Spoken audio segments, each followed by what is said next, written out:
আপনাদের কাছে রবীন্দ্রনাথ ঠাকুরের শোভা গল্পটি নিয়ে। গ্রামের নাম চণ্ডীপুর। নদীটি বাংলাদেশের একটা ছোট নদী, গৃহস্থ ঘরের মেয়েটির মতো। বহুদূর পর্যন্ত তাহার প্রসার নহে। নিরলসা তন্বী নদীটি আপন কুল রক্ষা করিয়া কাজ করিয়া যায়। দুই ধারের গ্রামের সকলেরই সঙ্গে তাহার যেন একটা সম্পর্ক আছে। দুধারে লোকালয় এবং তরু আচ্ছন্ন ঘন উচ্চ তট, নিম্নতল দিয়া গ্রামলক্ষ্মী স্রোতস্বিনী আত্মবিস্তৃত দ্রুত পদক্ষেপে প্রফুল্ল হৃদয়ে আপনার অসংখ্য কল্যাণ কার্যে চলিয়াছে। বাণীকণ্ঠের ঘর নদীর একেবারে উপরে।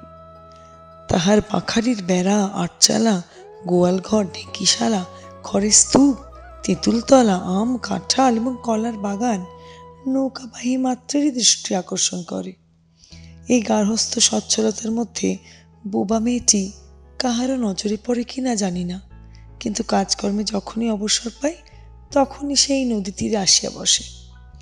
হ্যাঁ, গল্পের প্রথমেই আমরা জানছি শুভা, সে কথা বলতে পারে না, সে বোবা, এবং তার বাবা তাকে অত্যন্ত স্নেহ করেন, অথচ মা দুশ্চিন্তা ভরে থাকেন।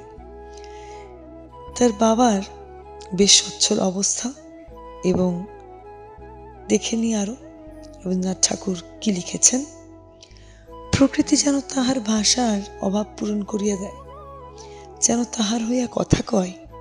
নদীর কলধ্বনি, লোকের কোলাহল, মাঝির গান, পাখির ডাক, তরুর মর্মর সমস্ত মিশিয়া চারিদিকের চলাফেরা আন্দোলন কম্পনের সহিত এক হইয়া সমুদ্রের তরঙ্গ রাশির ন্যায় বালিকার চিরনিস্তব্ধ হৃদয় উপকূলের নিকটে আসিয়া ভাঙিয়া ভাঙিয়া পড়ে। প্রকৃতির এই বিবিধ শব্দ এবং বিচিত্র গতি ইহাও বোবার ভাষা। বড় বড় চক্ষু পল্লব বিশিষ্ট শুভার যে ভাষা, তাহারই একটা বিশ্বব্যাপী বিস্তার। নীরব পূর্ণ তৃণভূমি হইতে সপ্তাহাতীত নক্ষত্রলোক পর্যন্ত কেবল ইঙ্গিত, ভঙ্গি, সঙ্গীত, ক্রন্দন এবং দীর্ঘ নিঃশ্বাস।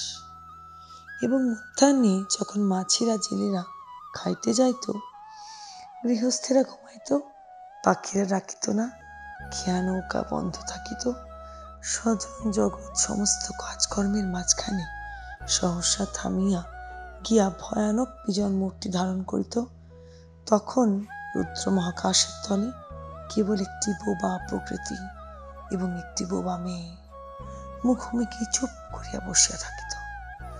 একজন সুবিস্তীর্ণ রৌদ্রে, আর একজন ক্ষুদ্র তরু ছায়ায়। শুভার যে গুটিকতক অন্তরঙ্গ বন্ধুর দল ছিল না তাহা নহে। গোয়ালের দুটি গাভী, তাহাদের নাম সর্বশ্রী ও পাঙ্গুলি। সে নাম বালিকার মুখে তাহারা কখনো শুনে নাই, কিন্তু তাহার পদশব্দ তাহারা চিনত। তাহার কথাহীন একটা করুণ সুর ছিল, তাহার মর্ম তাহার ভাষায় অপেক্ষা সহজে বুঝিত। শুভা কখন তাহাদের আদর করিতেছে, কখন ভর্ৎসনা করিতেছে, কখন মিনতি করিতেছে, তাহারা মানুষের অপেক্ষা ভালো বুঝিতে পারিত। শুভা গোয়ালে ঢুকিয়া দুই বাহুর দ্বারা সর্বশীর গ্রীবা বেষ্টন করিয়া তার কানের কাছে আপনার গণ্ডদেশ ঘর্ষণ করিত, এবং পাঙ্গুলি স্নিগ্ধ দৃষ্টিতে তাহার প্রতি নিরীক্ষণ বসিয়া তাহার গা চাটিত। বালিকা দিনের মধ্যে নিয়মিত 3 বার করিয়া গোয়াল ঘর যাইত, তাহা ছাড়া অনিয়মিত আগমনও ছিল। গৃহে যেদিন কোনো কঠিন কথা শুনিত, সেদিন সে অসময়ে তাহার এই মুখ বন্ধু দুটির কাছে আসিত।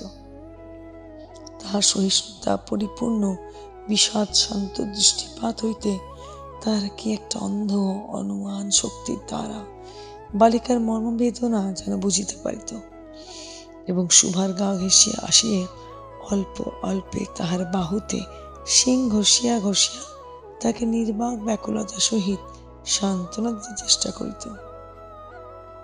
ইহারা ছাড়া ছাগল এবং বিড়াল শাবকও ছিল, কিন্তু তাহাদের সহিত শুভার এরূপ সমকক্ষ ভাবের মৈত্রী ছিল না। তথাপি তাহারা যথেষ্ট আনুগত্য প্রকাশ করিত। বিড়াল শিশুটি দিনে এবং রাত্রে যখন তখন শোবার গরম কোলটি নিঃসংকোচে অধিকার করিয়া সুখ নিদ্রার আয়োজন করিত এবং সুহা তাহার গ্রীবা ও পৃষ্ঠে কোমল অঙ্গুলি বুলাইয়া দিলে যে তাহার নিদ্রাকর্ষণের বিশেষ সহায়তা হয়, ইঙ্গিতে এইরূপ অভিপ্রায়ও প্রকাশ করিত।